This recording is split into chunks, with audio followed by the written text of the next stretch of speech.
In light of the tragic attack in Washington, D.C., where an Afghan national killed and injured members of our National Guard, I felt it was important to share a very important interview with you today. Last year, while I was a candidate for Congress, I interviewed Abdul Qayyum Rahimi, the former governor of Herat in Afghanistan, a man who helped guide one of Afghanistan's most successful democratic transitions for nearly 20 years. This interview happened last year, so we're not reacting to the recent events in DC. But I'm releasing this again because at moments like we're living in today, it's very easy and dangerous to paint entire communities with the actions of one individual.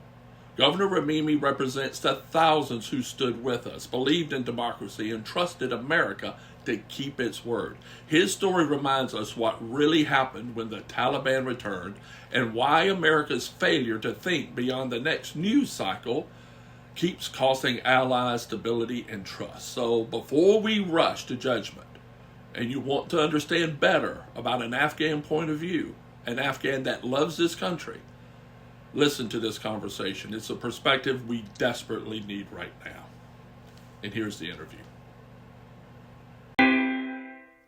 Hello, everybody. This is a very special day in the Map Media Studios in Prosperity because I have the pleasure of having as a guest Abdul Qayyum Rahimi with me today from Afghanistan and is now living here in South Carolina. And Rahimi, welcome to Prosperity. Thank you, Mike. Thank you for inviting me. You live in a very lovely area of South Carolina. I've felt rural South Carolina, which I love. The reason you were here is because I was in Columbia last weekend, and I always pick up the free Times, and on the front cover of the Post and Courier Columbia edition, ex-Afghan governor adjusts to new life in Irmo. And after reading this article, I had to have an opportunity to sit here and talk with you. And I reached out to the reporter, who then gave me your cell phone number, and you were kind enough to want to come down and talk. So what I would like to start off with, Rahimi, if we could, to lead up to the story, so many people here in America, a lot of folks just don't understand other nations and the deep history of other nations. What I'd love to do is just start with you just telling your story. Thank you very much. I'm coming from a country which, unfortunately, when people see me, they remember 9/11. When they see me, they remember war. And they see me, they remember narco trading. This unfortunate image of Afghanistan is made. Actually, it is not like that. We call Afghanistan have always been a crossroad of civilization. When you go to Afghanistan, you will find a huge city on the banks of Oxus River, which was built by Alexander the Great. And you will see cities built by Buddhists and Hindus. You will see a city, the oldest city of Zoroaster, and Balkh, or Bukhdi, you will call it in Arabic, they call it Ummul Bilad, the mother of cities. You will see the Timurid history. I mean, Herat was the renaissance of East once upon the time. You will see Ghazna, the capital of the Ghaznavids. And it was the Silk Route, a very important portion of the Silk Route was going through Afghanistan. Unfortunately, since the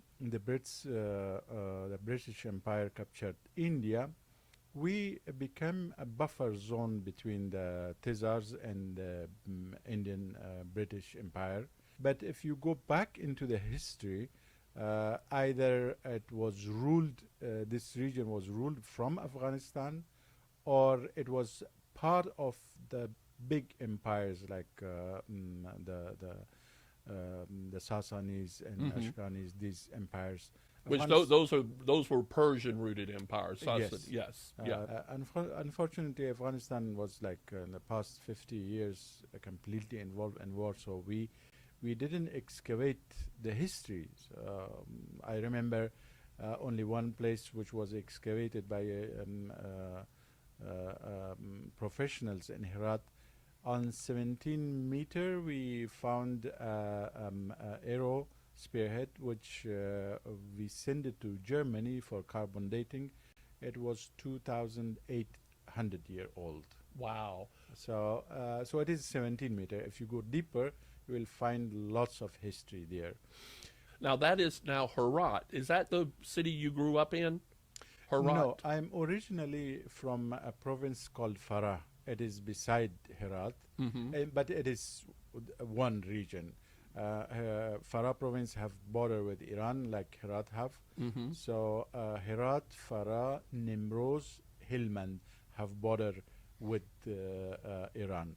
Now those down below are more Baluch. And I want to go into the ethnic groups in Afghanistan, because a lot of people don't realize it to be Afghan is really to be Pashtun or Baluch. What are the ethnic groups that are there? Well, we have many tribes there with many ethnicities.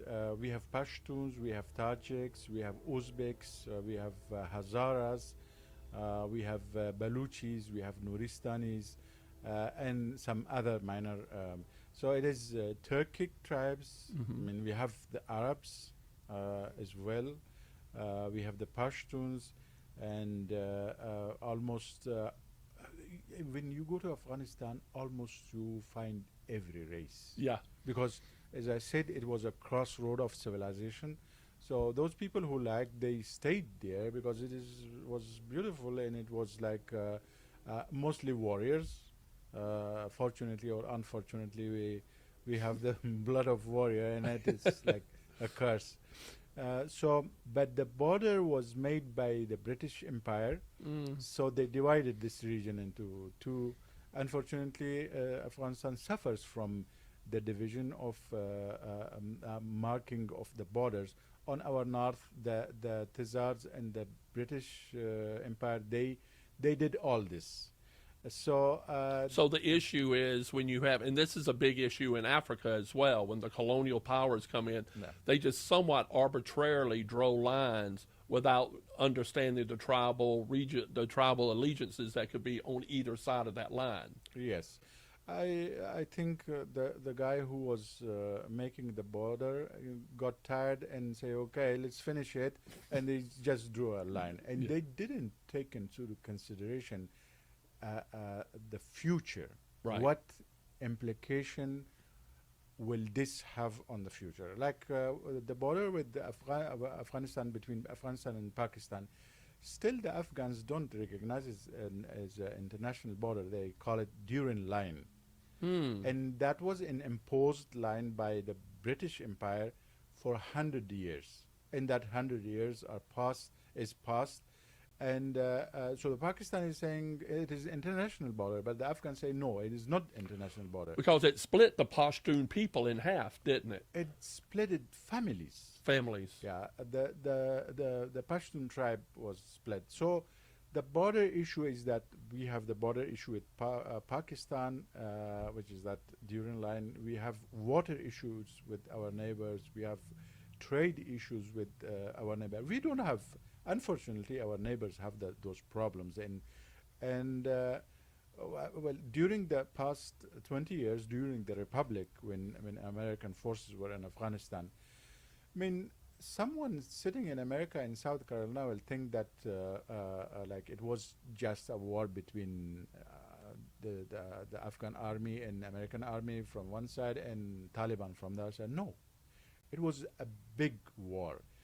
China, Pakistan, Iran, Russia, and we're all feeding into it. And more than 25 terrorist organizations, they were fighting against us. I mean, yes, China was not sending soldiers, but was sending money, motorbikes, technologies, and ammunition, things like this. Pakistan was harboring all these terrorists. Like, I wonder, with the decision that Biden administration made, they freezed Afghanistan reserves in America. And why they did, Mr. Biden is saying that we are going to pay 5 billion of those, the total is $10 billion reserves of our national bank here.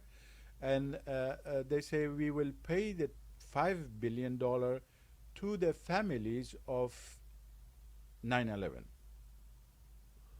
Those who were killed in 9/11, we will pay their families. While all these terrorists were not Afghans. They were Saudis, they were Pakistanis, they were from different areas. And why you freeze my money? This money belonged to not belong to a political group. This money belonged to Afghan people. They had said because the Taliban took over, they didn't want Taliban to get that money. Was that something that could be done differently to freeze it from Taliban, but hold it for future Afghan or for future folks who want to push back against the Taliban? But hold it for future Afghan or for future folks who want to push back against the Taliban? Mike, unfortunately, they didn't do it that way. Gotcha. They put 5 billion in Swiss banks, and Taliban can use that. And they freeze 5 billion here in US. There is a case going in court. We are fighting back that this is not a good decision. You are feeding Taliban with money and freezing $5 billion and want to disperse it to people. 9/11. A political statement, Yeah. basically. So So it was $10 billion, and it was a negotiated settlement to say you could have 5, but we're keeping 5. we didn't negotiate. There was no government to negotiate that. The Biden Biden just they did that. decided on themselves. But the case is in the court, and let's see what happens. So I'm coming back to the war. Like it was not a war between U.S. Army and Afghan Army and Taliban. It Right. was a big war. The Iranis wanted the revenge. The Pakistanis wanted revenge. The Chinese wanted to, in fact, make problem for U.S. in that region. That Russian wanted this to revenge the Soviet war. And all these terrorist organizations well trained in Iraq, well trained in Syria, brought back to Afghanistan to fight us. And since 2014, there were no, you were in the army, you know how things work there. There were no American boots on ground. So our army was fighting this war. The investment was made by U.S. government to invest on our national army intelligence, and that was around $4 billion an amount. And so this was the situation. People here don't know, and always the politicians are saying that we spend trillions of dollars in Afghanistan. I mean, if we make a simple calculation, I mean, from these trillions of dollars, I mean, a fraction of it came to Afghanistan and spent on Afghanistan. The rest was mostly went to American contractor. The American intervention in Afghanistan, like when I see people here, they see it negatively. They say like we lost the war, we spend money, we lost life, and it was a lost cause. No, it is not. It doesn't look like that when I see. When I wear an Afghan shoe and see to the issue, it is different. I mean, the intervention that Americans did in Afghanistan, the reason was Osama bin Laden, Al-Qaeda attacked America. They Right. killed more than 3,000 Americans. It was like, if you compare it like Pearl Harbor. Right. It was huge thing. And then the American government, security forces decided, okay, we have to find this guy. Because it is like killing 3,000 Americans is not a joke. I mean, Yeah. it's a serious issue. So, and the guy was in Afghanistan, and Taliban was supporting him. Right. He was there, and Taliban were ruling Afghanistan. So they came to Afghanistan,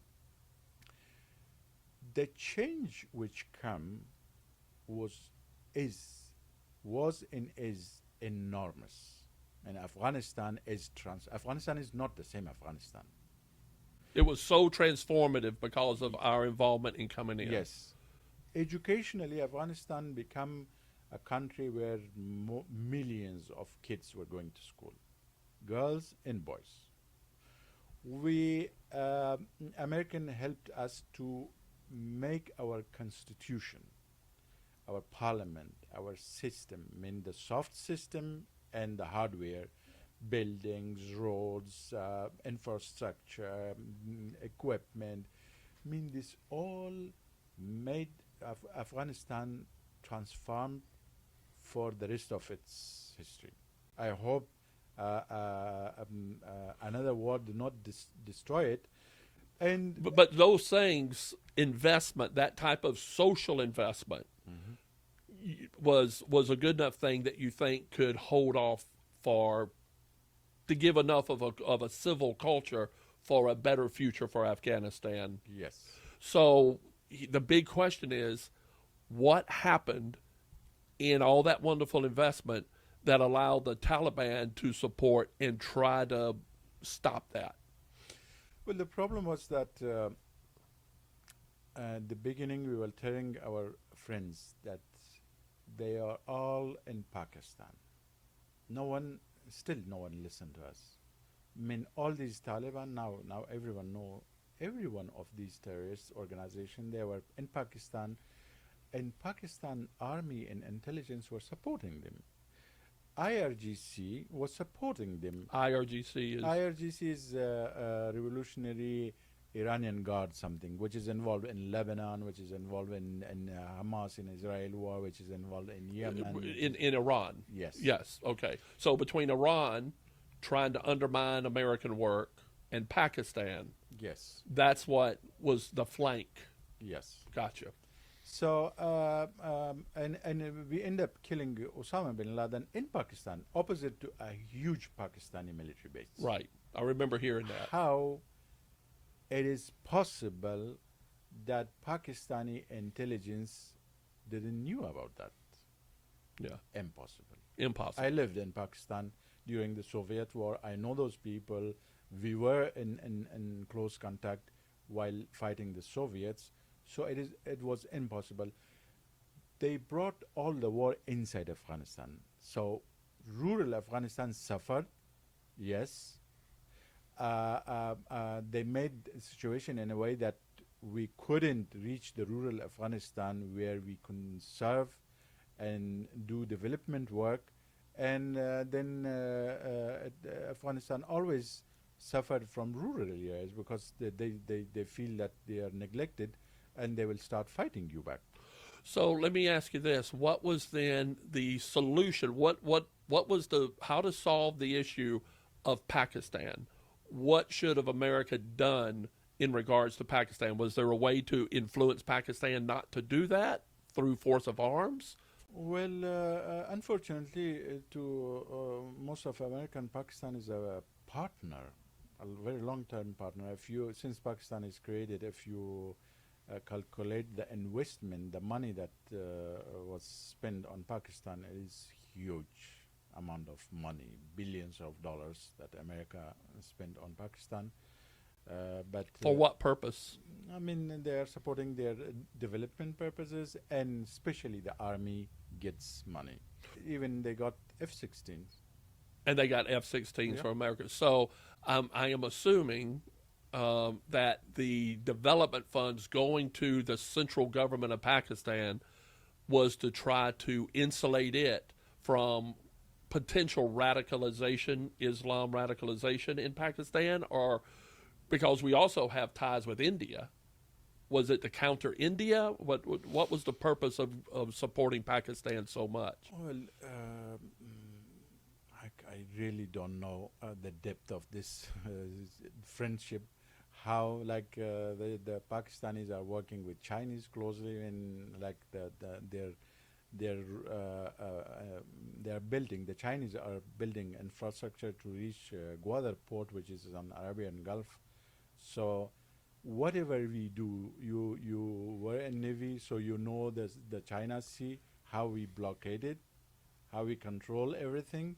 If God forbid something happens, so we can stop everything. But China is getting an alternative way from through Pakistan to the Indian Ocean through Arabian Gulf, and that is very short. And now, while the Taliban took over, they are working. They are getting the rare earth minerals from Afghanistan, which is like used in The Chinese are. yes, which is used for in very sensitive technologies. Absolutely. So let me back up a little bit though. When we were supporting that Pakistan, I understand that because they were afraid of upsetting. They were trying to balance it, but they weren't pressing the advantage to ensure they would not support our military. Basically, the army and elements in the army of Pakistan was supporting the Taliban, and we should have been going after that more to stop that. Yes. The issue was that Pakistanis were lying, and they are very good in hiding things, which is like unfortunately they played American intelligence and forces in a way that most of the veterans, if you ask them, they know what was going on, how they all these IEDs coming, the material was coming from Pakistan. IEDs, so the pipe bombs on the Yes. bottom, on the ground and roads and Yes. stuff. All the material, the raw material, were coming from Pakistan. There were factories in Karachi, Pakistan, building these material. We pushed a lot during the Republic. We pushed to close down these factories. Why you are giving these? I mean, they are infecting damage into American army and Afghan army, and we have lots of veterans. They lost their legs, they lost their, and because of those things.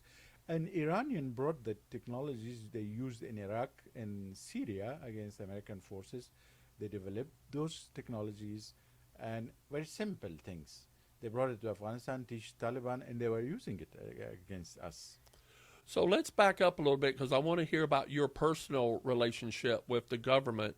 Again, you grew up. You were 12 years old when Russia invaded, or when the coup happened. Yes. It's because that was a very dramatic thing when the coup in Afghanistan happened. Could you tell us about that, the Russian coup? Well,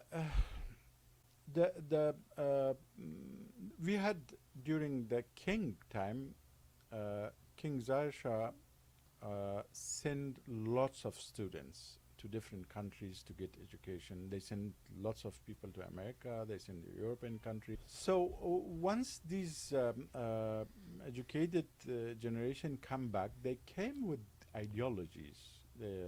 Those who came to Europe and America, they brought with the idea of republic and democracy and these things. Those who went to Egypt, they brought the Muslim Brotherhood ideology. Those who went to Russia, studying in Russia, they brought the communism with them.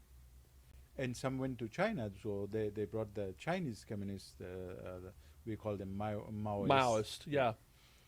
So these people become officers in Afghan army. These people become professors in universities. So they start like making parties and fighting each other, and then Daud Khan, who was the cousin of King Zahir, did a coup with the help of the communist officers. Gotcha. And then after 5 years, they did another coup, killing Daud. Killing the president then. Yes. Now wasn't that in a big assembly room and they came in and they killed? No, they attacked the palace. Attacked the palace. They attacked the palace, and the president had fought till the end.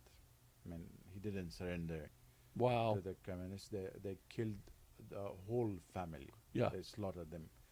And then communists took over, and they changed everything. They changed the flag. They brought this all red thing from Soviet Union, and Soviet Union started supporting them, and then people start fighting them, and they Then the Soviet invaded Afghanistan. There was unrest because in Afghanistan they were believing that communists are infidels, they're non-believers, so we don't accept them to Right. rule.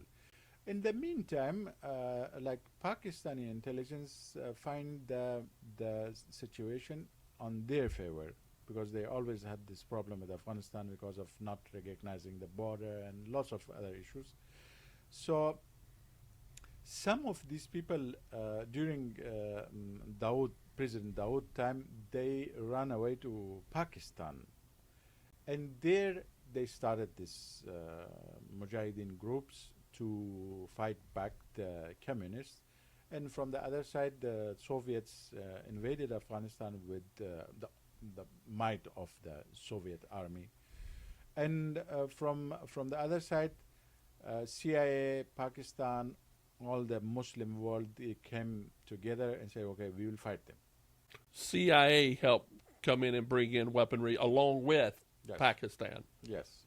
So Pakistani intelligence took the responsibility to train all these resistant groups against the Soviets, and the Arabs start sending people to fight, and they put money, they send equipment and all these things, and we were the fighters.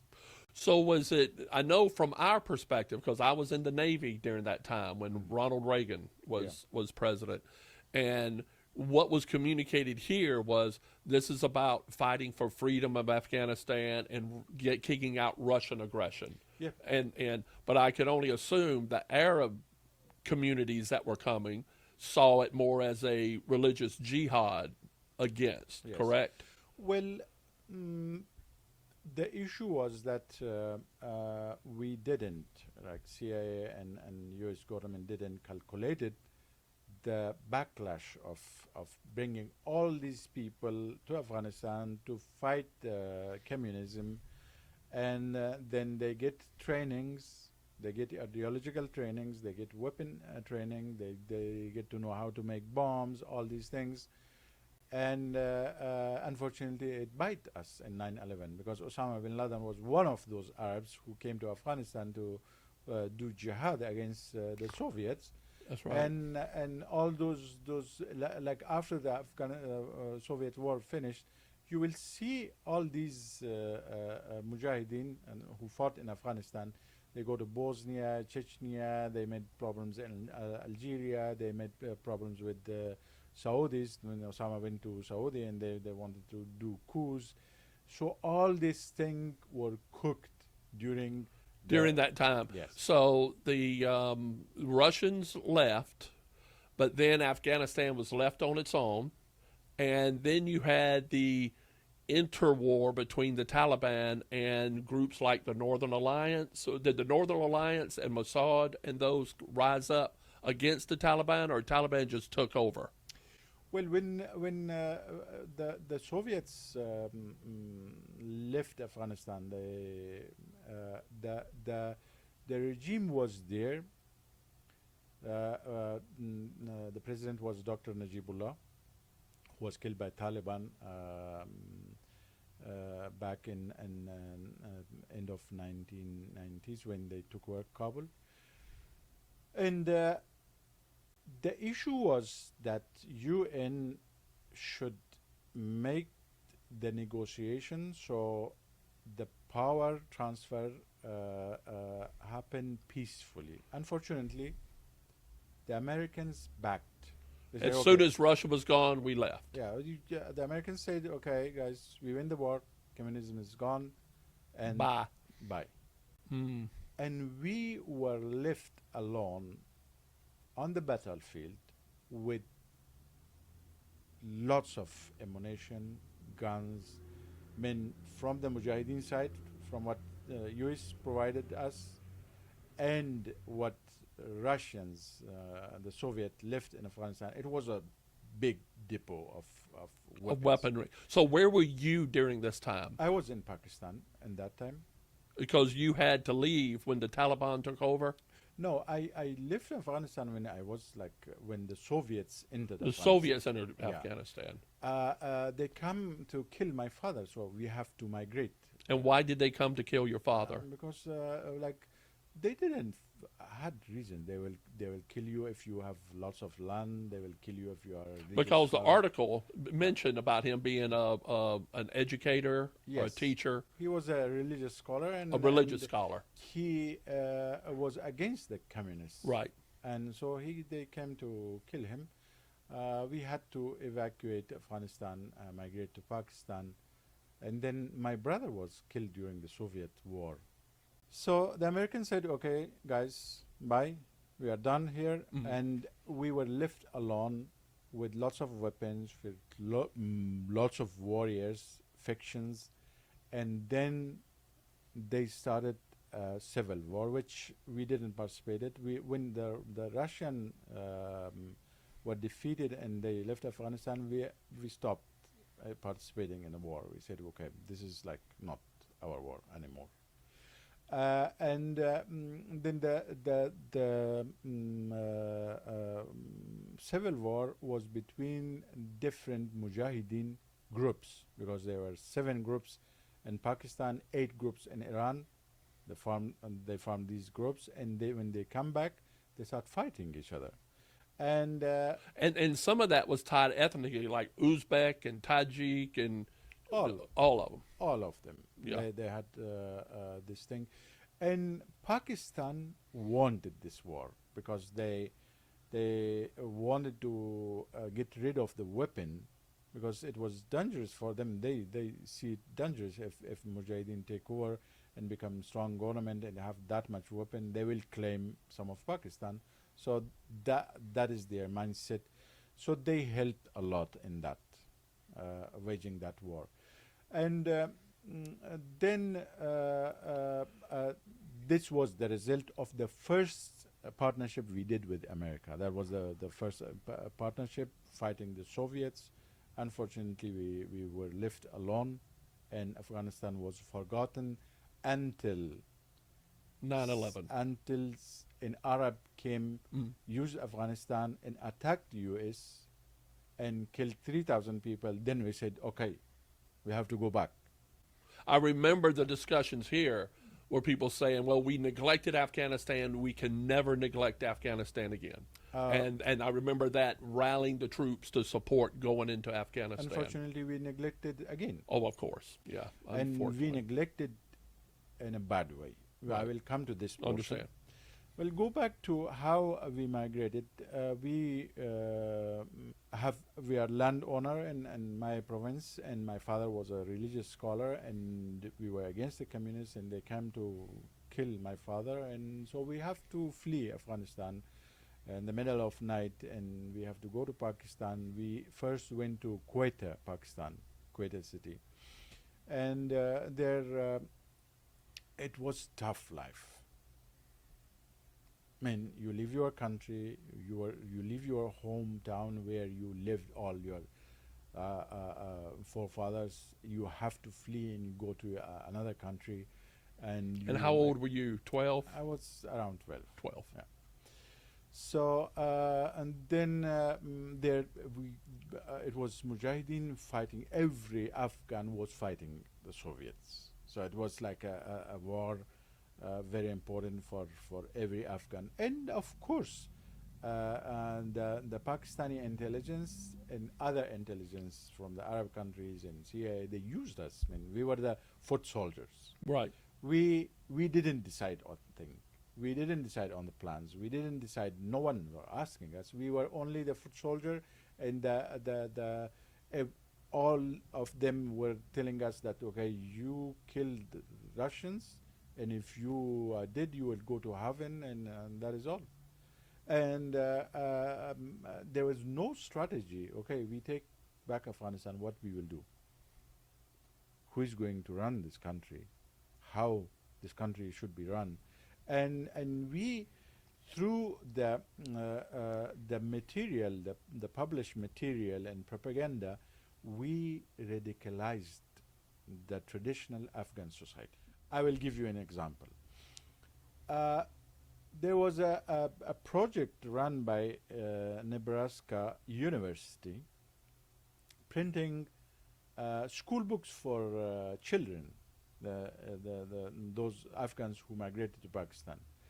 And the school books, I still have some of them, I think I have the pictures, will tell you, okay, one AK-47 plus one AK-47 is equal to two AK-47.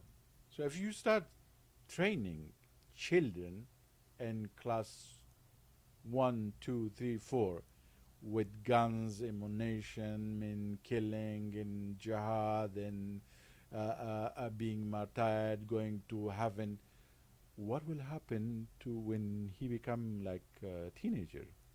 So we spend millions or maybe billions of dollars to ridiculous. Afghanistan was not like this. It was what the Soviet did and what we did in reaction. We made a radicalized society in Afghanistan and Pakistan. Yeah, yeah. I mean, that's what happens in all heavy, long wars like that. You radicalize, you change the dynamic of the society. Yes. And sometimes it takes generations to wean that out. Yeah. And unfortunately, we didn't have any plan what we will do next. I mean, after the collapse of, after defeating the Soviets, what is our plan? There was no plan. No plan. So your father, was he still in touch with anyone in Afghanistan and wanted to be involved with? Yes, my father was regularly going to Afghanistan. My brothers were regularly going to Afghanistan. I was sometime, because I was younger, I had to take care of the family. So I will go to Afghanistan sometimes, but the rest of the men in the family were all in Afghanistan. They were fighting the Soviets. How many brothers and sisters do you have? We have we are five brothers. We were five brothers. And, Gotcha. And one was killed in the fighting? Yes. So when did you leave Pakistan and then go back to live permanently in Afghanistan? Well, it was always a dream for me and for my generation to have our own country, to have our own army, to have our flag, to have our parliament and national anthem. So when after the second day of Karzai, the first Republic president took office, I came back. You came back. And I left Kabul 27 August 2021. I was evacuated by my American friends through Kabul airport. So when Karzai was put in, how was he accepted by the Afghan population? Was that an acceptable condition when Karzai was elected? Because I think he got 55% of the vote, the vast majority of the vote, and then I think the next candidate under Karzai only got 16%. So he was very, very popular among most folks. Did the population accept Karzai's leadership? Yes, I mean, it was like when during the American intervention after 9/11, I mean, a process started. A process started in Bonn, where all the different Afghan groups came together and they decided on a system, on someone who lead Afghanistan, and that decision was made on Karzai to lead Afghanistan. And then he became the interim government head, and things were going good. I mean, for the after the 50-year war, again we were working on a constitution, on a different constitution. We were working on elections. We were working on building roads. We were working on to build schools and systems and Afghanistan was completely destroyed by Soviets. Yeah. There was nothing. And then the civil war. So it was not, when Americans came to Afghanistan, it was nothing. You will find some places where the Taliban military installation was bombed by U.S. Air Force as well. So literally, Afghanistan was like an American cannot imagine how it was. Just wasted. So let me ask Completely. you since I'm into history, the historic sites, like in Herat, because that was the tomb of Tamerlane's son. I mean, this goes back to Tamerlane and all of that. The old archaeological features and the older buildings, were they all destroyed too, or were some of the old mosques and stuff saved? We still have lots of historical places intact. The Timurid Empire was formed by Amir. We call it Amir Timuri Gorkani, Mm-hmm. and his son Herat was after his death. Yeah. It had two capitals. One was Herat, and one was Samarkand in Uzbekistan. Right. So there was a beautiful university with that beautiful architecture built by Gauhar Shad Begum, the wife of the king. Uh, During the British Empire, when I went there, it was ruined. So it was Yeah. some of it was destroyed during the Soviet war. But a team of archaeologists, assigned the job to do the excavation. So we excavated and we reached to a point where the British Empire, the Brits, they were in Herat, they destroyed this beautiful building. And what was the reason? If you go in the history, say because that building was blocking our site. Maybe the Russians, the Tsars will come. Come on, guys! Like, don't destroy beautiful places. You Yeah. can fight somewhere else. So So Afghan, basically, and you look at a map, you could see the DNA of the problems that constantly are put onto Afghanistan is because it's in the center of all these great powers vying over.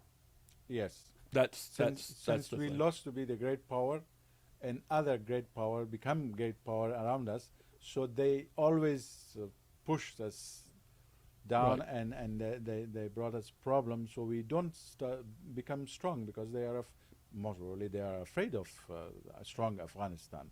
They know if Afghanistan like we want to live in peace in that region. 54 years of war. I mean, in the Soviet war, more than 5 million people were killed. During the Republic time, like whenever here people are talking and the politicians are talking, they say we lost lots of lives in Afghanistan. You compare it with Afghan loss of life. This was a partnership. We Afghans partnered with Americans against terrorism. So we lost 200,000 people, and Americans lost 6,000, 6,000. or maybe Maybe more. around Yeah, that. I'll look at those numbers. We'll put those Or up. maybe.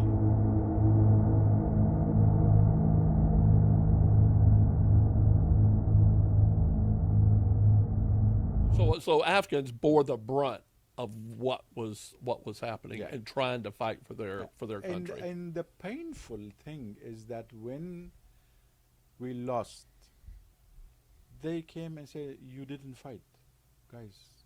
I mean, it is 50 years I'm fighting." So let me ask you this, because people say that based on what happened at the last bit. Because I think it shocked a lot of people here how quickly Afghanistan fell after we left, or after the American support was in there. Why did it happen so quickly at the end? Well, the this was a 20-year war. Mm-hmm. It was not a 1 day or 2 day war, and didn't happen in 1 or 2 days. It was a war. On the other side of the war, it was more than 20 terrorist organizations with all its might, and the Chinese, the Pakistanis, the Iranis, and the Russians backing them, and lots of Arab countries, especially Qatar, still spending millions of dollars on Taliban and these terrorist groups. I don't know how come that world is not saying anything to Qatar, and They're fight supplying. in Afghanistan. But in Qatar, it is fine if terrorists roam around. It is fine. But when it comes to Afghanistan, they will bomb it. And then the Americans said, okay, we will sign an agreement with Taliban. We said, guys, don't sign agreements with my enemy. You are giving legitimacy to a terrorist organization, my enemy. And if you want to go, you can just leave. That is all. And don't push us towards something which is... but they didn't listen to us. They signed an agreement. The agreement had responsibilities for American forces and responsibility for Taliban. Taliban didn't apply one of them. They just break all the rules, and start. The Qataris send the money, the Pakistanis, and there was a huge influx of personnel from Pakistan, Iran, into Afghanistan. So they start fighting us. And what president did that? Was that President Trump that did that signing? The agreement was signed during the Trump administration. But was implemented by Biden administration. With the agreement that they signed, Trump told them that if you breach the agreement, we are not going to leave. And we Afghans, we requested, okay, now when you want to leave, you keep 2,400 special forces in Bagram. And this is what the American army also asked for it. But when Mr. Biden took office, he said, no, we are done with Afghanistan. So they started evacuating. And the supplies were stopped. Like, if you have an American gun, you cannot use AK-47 bullets in an American gun. When you stop the supply, how someone going to fight? And from the other side, you just give a free hand to my enemy, say, okay, you tied my hand behind me and said, okay, you can do whatever you want. And you know that they have Chinese, Iranians, Pakistanis, and everyone behind them. And Qataris spend millions of dollars on them. Still, we fought. We fought in Kandahar, we fought in Helmand, I fought till the last, until they captured me alive. And they wanted to kill me because I was the only governor fighting. So what kept them from executing you? They said they didn't, they delayed it. They said, delayed it. Yeah, we are in negotiation. Where it will become a political issue if you kill a governor, so release him now. And once we take Kabul, kill him. Gotcha. So the folks in Kabul, the leadership in Qatar was concerned that if governors were being executed like yourself, it will stop America from pulling out. And I read in the story how you and your wife, or y'all were walking. No, my wife and kids were in India. They were in India. Yeah. Okay. So me, my mother, and brother were in Kabul. My elder brother, we were in Kabul when Kabul collapsed. And then my American friends called me and said, "Are you alive?" I said, "Yes, miraculously I am alive." And they said, "Okay, we will get you from this area." They then got. So they came and found you? I traveled to that place. Traveled to that place. So I was hiding in Kabul, but I traveled to that place. It was nearby, not far away from the place where I was staying. So that was the first, your question, why it collapsed that quickly. We signed a strategic agreement. We had a long-term strategic agreement signed by Afghanistan's president, went through our parliament, went through our Senate, and we were like, say, okay, we are long-term partners with America. And all of a sudden, everything stopped. So that was the reason. And on our part, Afghanistan is my country. So 80% of the blame is on me. I will blame myself, my strategies, my policies, the way I was doing things, because I made myself 100% dependent on only US. I could do differently. I could buy weapon from Iran. I could buy weapon from Russia, or make sure that if America evacuate, I have my equipment to fight back. This partnership was very deep. I mean, we Afghan thought, okay, we are like, it is a long-term partnership with Americans. Even if their forces are not here, they will give us weapon and supplies to fight back the enemies. Unfortunately, we were wrong. Yeah. We were wrong. We didn't learn the lesson in the first the partnership when we were fighting the Soviets, and we repeated again. We trusted again, but unfortunately, the trust was broken again, and that was all political thing. But we are thankful to American people, those veterans who went and fought in Afghanistan. They defended my country. They liberated Afghanistan in the first place from the terrorists. I mean, they are our brothers. Yeah. I mean, in my culture, I mean, there's a warrior code. I mean, those who spilled blood for my people's liberation, those people, we never forget about them. Yeah. They are part of our families. They are part of our network. They are part of our. We will be there for them whenever needed, and we do respect, like those families who lost a son or a daughter in Afghanistan. I salute their fathers and mothers and kids and wives. They send their son to defend my country, Yeah. defend America and my country, and they fought with us with these terrorists shoulder to shoulder. We never forget that. That is a lifetime thing and historical thing for Afghanistan to have those friends here in America, and we have lots of friends here. We have lots of those people who served in Afghanistan, civilian, diplomats, intelligence, and military, and they are our brothers. We always visit them. We sit together. We remember Afghanistan, and we will take back Afghanistan. We are not going to leave that country like this. So what is the plan? What are your thoughts on how to coordinate that?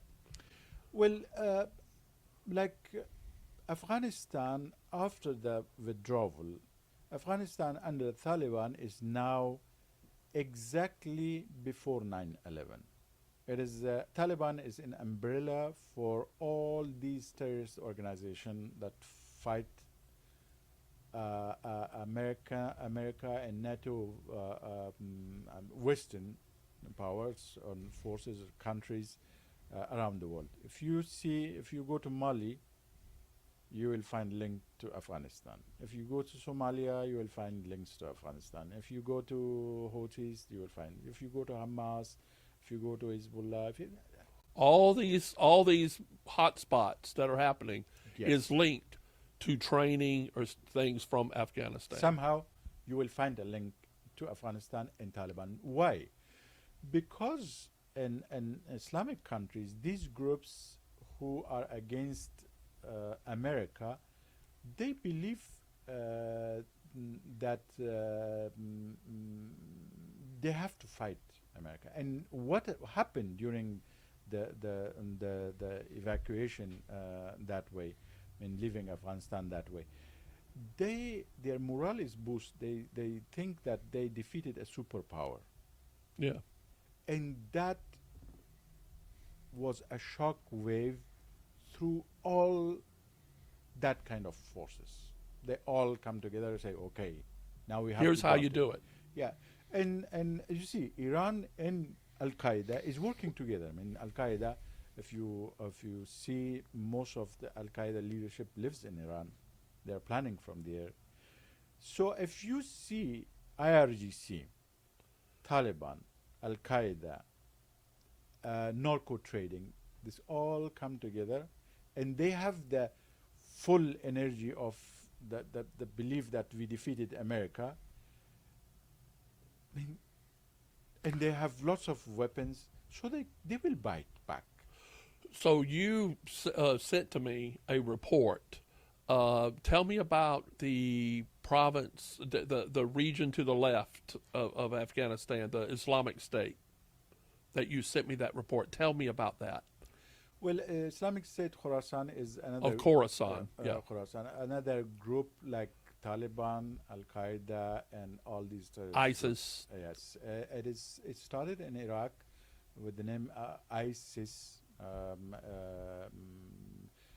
Islamic State, Iraq and Syria, and they captured half of Iraq and Syria, and then they were defeated by the Iraqi forces, American forces, and the Kurdish forces. They come together and they defeated and killed. Their leader was killed, and then the second ranking was killed.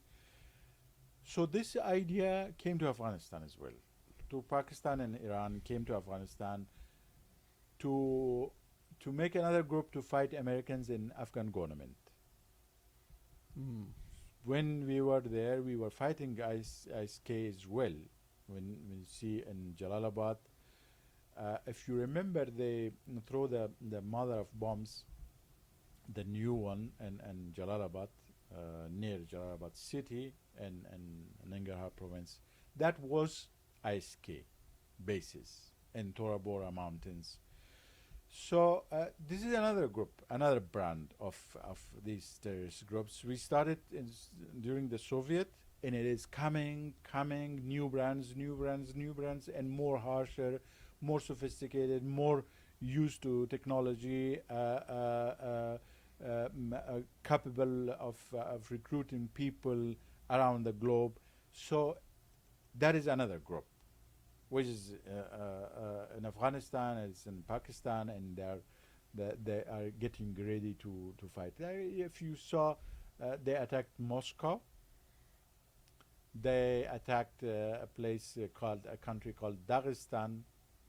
They attacked in Germany, and I think some of their elements were arrested in U.S. as well, but fortunately we didn't have any attack. But that doesn't mean that nothing will happen, because all these people are sitting there, they're planning. I see it a situation before 9/11. So we, as a group called Afghan United Front, young politicians, young military and intelligence officer who worked with the American forces very closely. I mean, they know each other very deeply. They know, the Afghan government and Afghan security forces were synced into this systematically with the American system. They know most of them got education here, civilians and military. Mm-hmm. So we believe that we plan to take back the country. Now, people may think, okay, you again want military support. No, we don't want American soldiers in Afghanistan. We don't want American boots on ground. We know how to fight. We know how to liberate Afghanistan. We know we have the resources. We have people. We have like everything that is needed. Mm-hmm. What we need from America, ethically, like there's a scar. You have to remove that scar. It is 2 times you lift us, you throw us under the bus. The Soviet war and the terrorist war, and then blaming us for being defeated. Yes, we were defeated politically. We were not defeated militarily. because you stopped supplying me weapons and you stopped me buying my weapon because you said, okay, now I'm providing, so you don't need Soviet systems. So there's a scar. You have to remove that scar. We need political support. We need you stop supporting sending money to terrorists. I mean, one is the aid money which goes through the UN system and spent on education and things like that. One is the money which is going directly to Taliban. I mean, And what? So which programs are these you're talking about? Where's that money coming from, and where is it going to that's supporting them? well, that money is going directly to Kabul in a big boxes of US dollars, and the plane take it every bi-weekly, and where it goes. So this is happening now. Yes, unfortunately, it is happening. Your U.S. diplomats going around the world, and Tom West and Karen Decker, and they are looking for Taliban. They are defending people who eliminated 20 million women. You cannot work, you cannot get education, you cannot go out of your home. Totally disenfranchised 20 million women. Yes. So what we want America to do is stop this.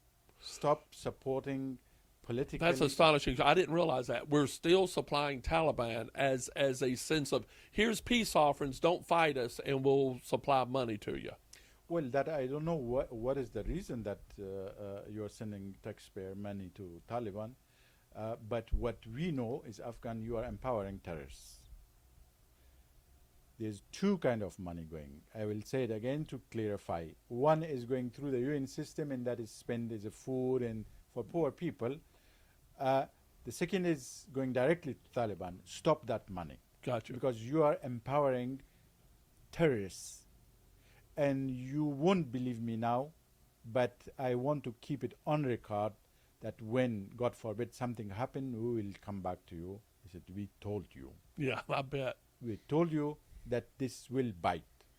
Because you empowered all terrorists around the globe by evacuating, the way we leaving did Afghanistan that way, and leaving a mess behind. And what was the reason? This is the longest war. Okay, you are not fighting. I am fighting. You just sit in Bagram base and watch. You don't need to fight. I am fighting. Since 2014, we were fighting. And the reason was like it have high cost. Since we evacuated Afghanistan, we left Afghanistan like this. Did the cost of war reduce for us? No. We are spending in Ukraine, we are spending in Middle East, we are spending on Houthis, we are spending 4 times more money than what we were spending in Afghanistan. One of the reasons that Russians attacked Ukraine was like seeing what happened in Afghanistan. A lot of politicians here are saying that. It was like seeing that and realizing. Of course, the Chinese are now saying, okay, we want Taiwan. And the Houthis sitting in Yemen, a small place, hitting our Navy, ship you were in Navy. Was someone in Navy thinking that some terrorist group in Yemen will hit our warship? No, my dear Americans, you didn't reduce the cost of war. You increased the cost of war by leaving Afghanistan like that. Gotcha. Your taxpayer money, the money that you pay for tax, is going to those terrorists. For your information, it is going to that terrorist organization, which in return empowering lots of terrorist organization. You will find that money in Mali. You will find you can check $100 bill where this, because you have the truck number, you have the numbers on it, you will find it and manipulate. The weapon that you left behind is now used in many parts. I was astonished at how much we left behind.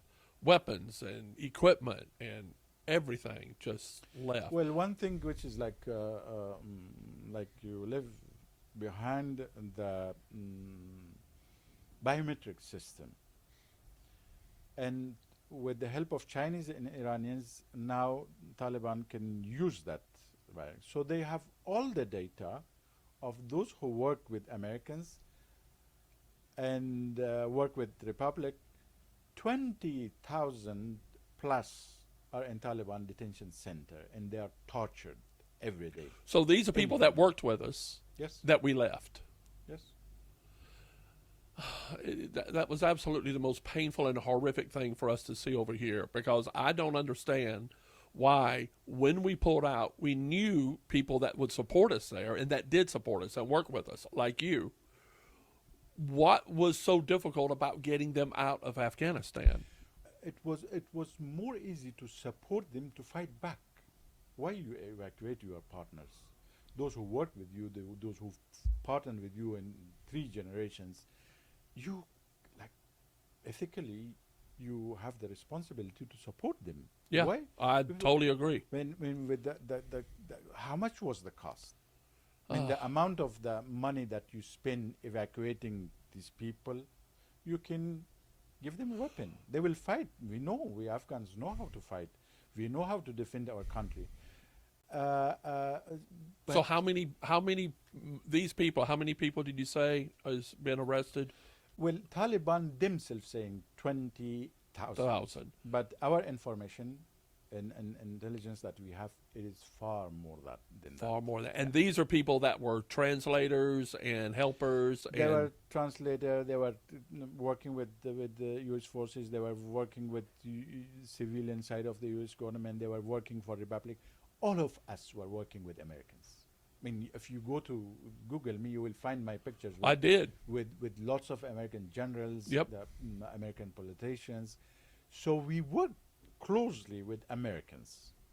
I mean, it was like Afghanistan was America's ally in that region.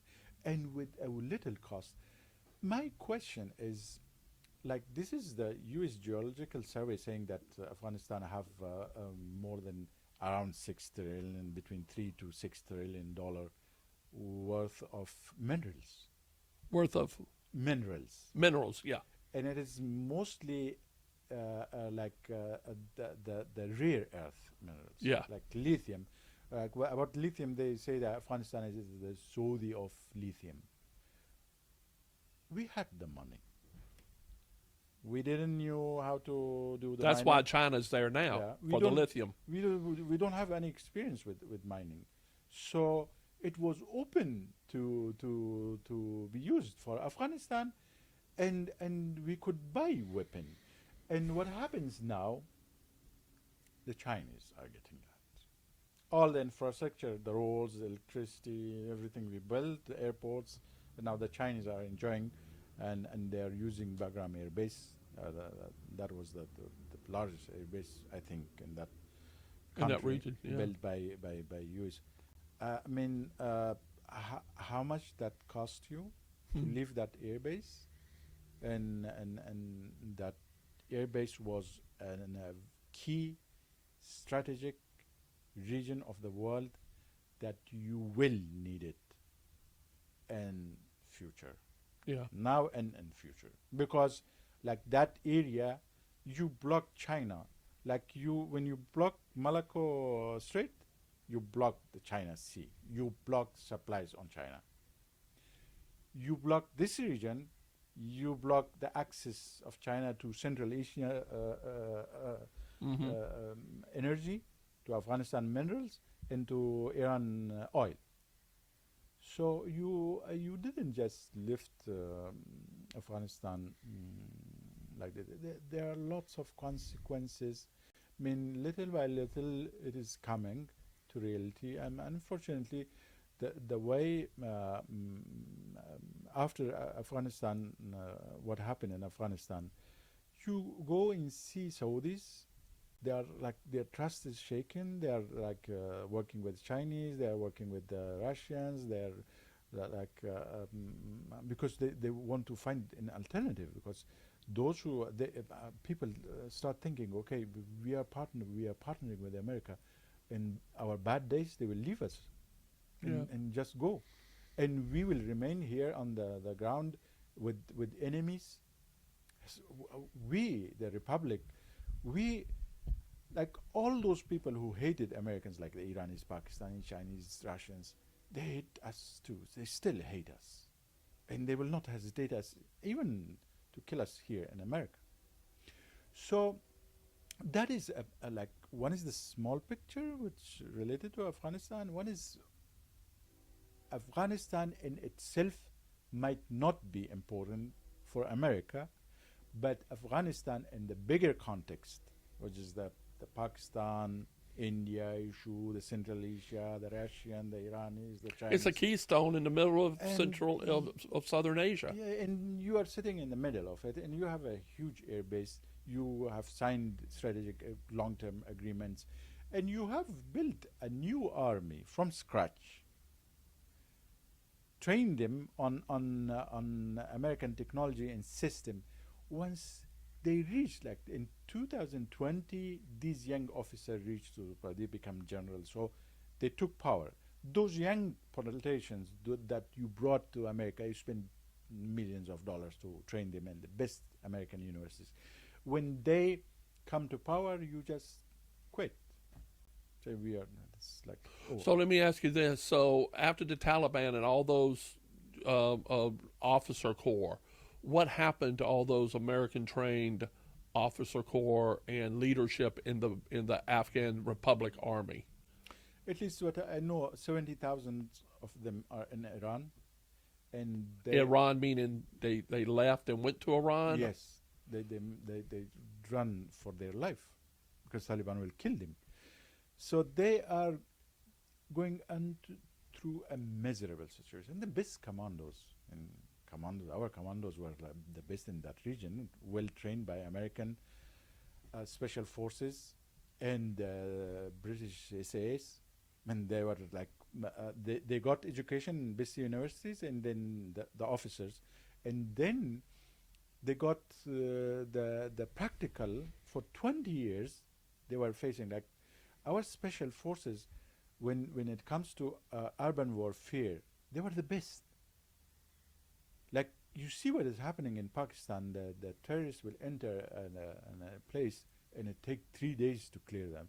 In Afghanistan, in Kabul, when Taliban terrorists enter a building, our forces will clear it within few hours, because that was the training that you trained us, and you spent lots of money training our army, our special forces, our commandos, our police, and all those, our intelligence, and that was a huge asset. I mean, And it basically boiled down to not having the weaponry to defend what they needed to defend. yes.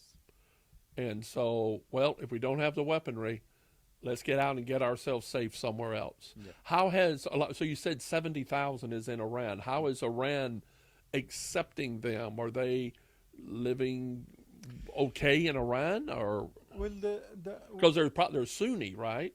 yeah, the issue is Iran is playing double games. Gotcha. Like Iran keep these people and keep Taliban, so whatever. And I think it's that. and I they- think that real politic, that real sense of chess playing, is something America has never understood or learned to do, like what Pakistan does. All these countries, for the past millennia, there know how to play and protect themselves this way. I think the problem is that you have short-term things. I mean, Short memories. like when you have 2 terms for a president, sometimes 1 term, and when the new president comes, everything is changed. Everything changes. Come on, guys. Like there are things, like this country is not a small country. This country is the most important country in the world. So you cannot play short with long-term strategies. When you go to Chinese, how many years this guy is like sitting running that country? When you go to Russia, Putin is like for all his life there. So they have, like Iran is Khamenei is always there. I don't say that America should have a system like because then you will bring a dictator, Right. which is not good. But the strategic things should not be like temporary and should not be used for political gains here and home. I mean, we start using Afghanistan issue in elections. I mean, this is not an election issue. This is a strategic issue which like have Long term consequences. strategy things. Yeah, when you sign in a strategic agreement with a country, then you have to keep it. I mean, you don't just leave Right. and throw them away. I mean, tear their agreements. No, that is the I think the problem. Uh, uh, uh, you see the competition now between the big powers. The China is becoming like something different with all these technologies that they are having in build up the military build up that they do when they have like a huge navy now, and economically they are taking over. I mean, I work in Amazon.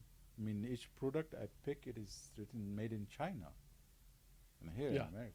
Yeah, it So, fascinates me. We're sitting here talking so much issue of with China, and yet we couldn't exist for what we consume without China supplying us what we so want. you don't build even if China stops, you don't have your food here. I mean, it's South Carolina is a rural. I mean, we have to have our. At least we have to produce our food. That is not good. So when you want to control things on strategic level, on world level, then you need choke points. Afghanistan is a choke point, very strategic, important. Leaving Afghanistan was a mistake, and I will come again that will bite. Yeah. We, that is our country, that is our homeland. We will free it by hook or crook. We are not going to ask permissions for that. What we are asking is political support. That is what about the question what we are planning, how we are planning. So that is how we are going to do. We like war is not good, but when someone attacked your family, your home, then That's all you have. that is You have to respond. the terrorists attacked my home. They took my country, and they are slaughtering my people. They are they eliminated all the women from the society, 20 million, and 8 million of Afghan had to evacuate Afghanistan, leave Afghanistan. They died in the sea, they died in the river, they were killed by different countries, border patrols, and so this is for us. It is like a matter of like life and death. Let me ask you this: of the number of people in Afghanistan now, the society is run the way it is now by what percentage of population? When you're It, sitting here thinking of the Taliban and their support system, what percentage of the country is that? it is a very small minority. I mean, all these people, that mindset which is ruling Afghanistan is not going to be more than 2%, 2.5%. But because of outside interference, gives that 2.5, 3% people more power, Yes. and people just wanting to be left alone and saying, "Okay, I'll do whatever you say, just leave me alone." I mean, is there some? Well, it is a ticking bomb. Yeah, People are upset. People are unhappy. The economy is not working. People are leaving. 8 million educated Afghan left Afghanistan. will they come back? Of course, they will come back. Yeah, I mean, Afghans, wherever they are, they love their country, their home country, and they will go back. I will go back. I mean, yes, thanks to South Carolinians, they took care of me. They give me the feeling of home, the feeling of family. in a situation where I lost my country, I lost everything. I came here, they brought me here. I was like lived.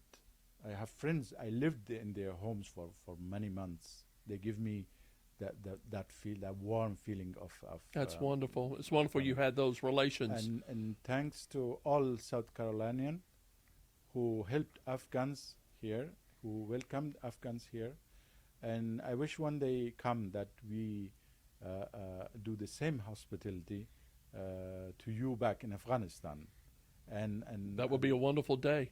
and that will be a wonderful day, and that day will come. What is your status here in America now? I'm in asylum. Asylum. My asylum is approved, so I'm waiting for a green card. Mm-hmm. And then when you get a green card, then after 3 years or 5 years, you can become a citizen of America. Gotcha, gotcha. But you are on a track to not have to leave. You to Yes. be able to stay here, and that's happening Yes. now. Has it been more difficult than you feel like it needed to be? Well, it was for those who were coming, like I will say this jokingly, and those who are coming from the border, from Texas. yeah, they got their asylum easier than me. And you, That's a whole and you nother see- story we got to and talk see, about. I went to visit the border because I did too yeah. in May. So your country is invaded, and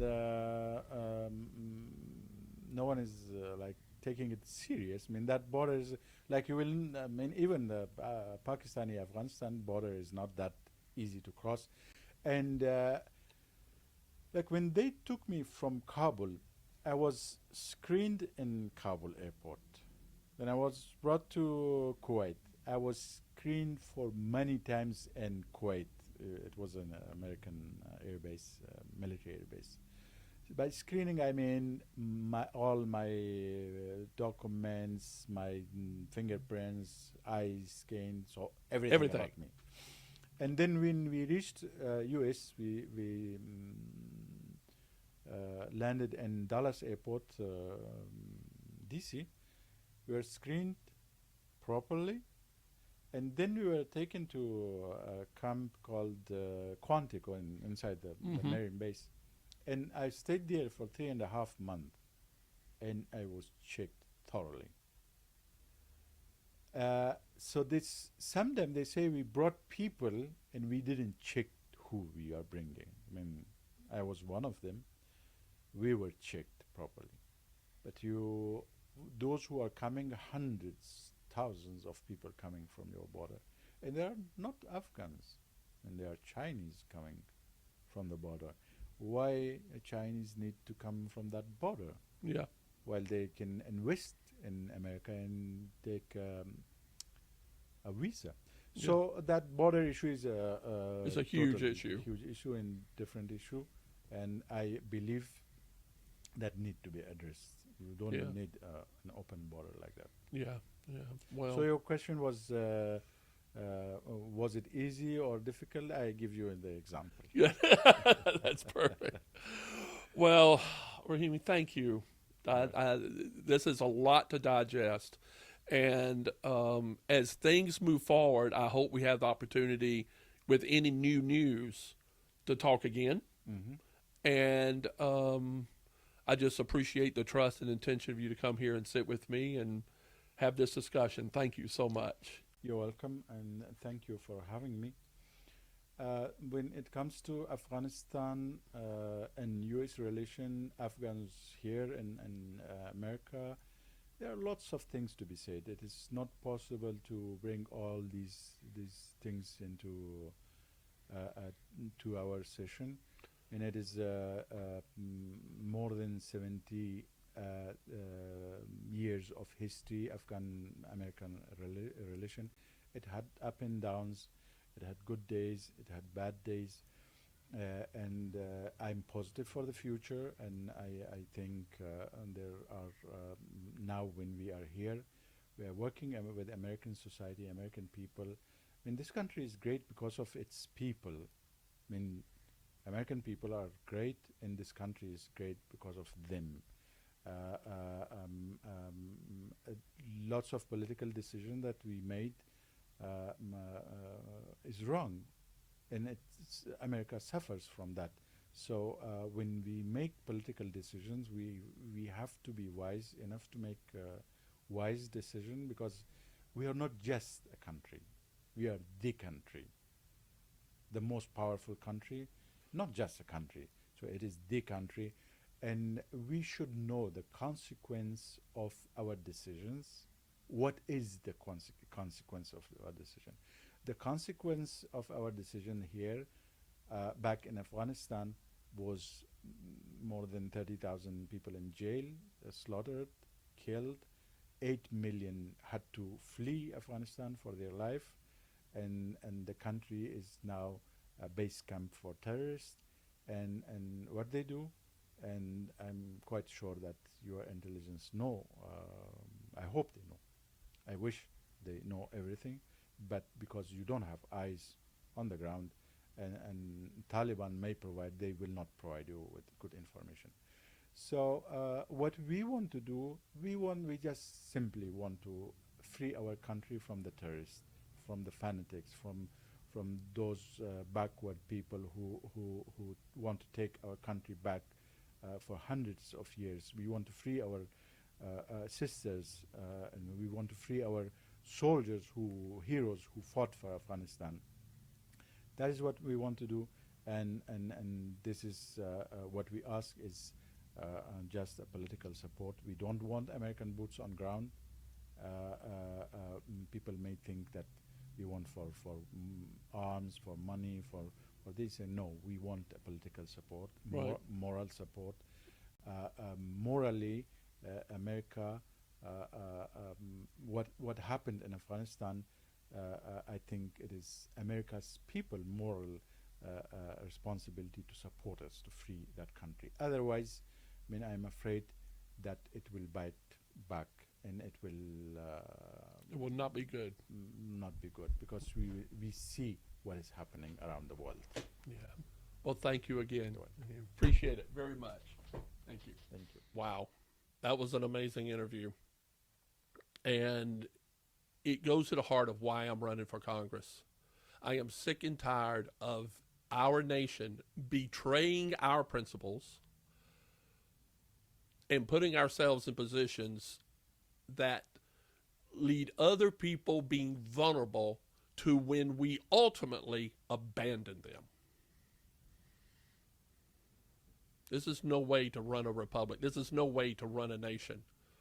There are ways to help people in other nations without assuming we set them up for failure.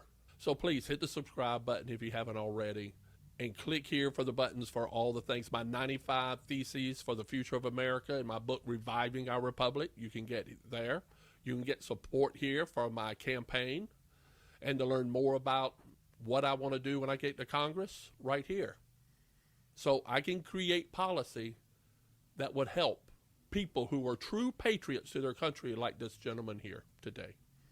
This is the type of interviews that I dream to do. A perspective from here in South Carolina about world events that are affecting all of us, and especially this gentleman here. So, until next time, place, purpose, preservation, independence, liberty, and service. Take care.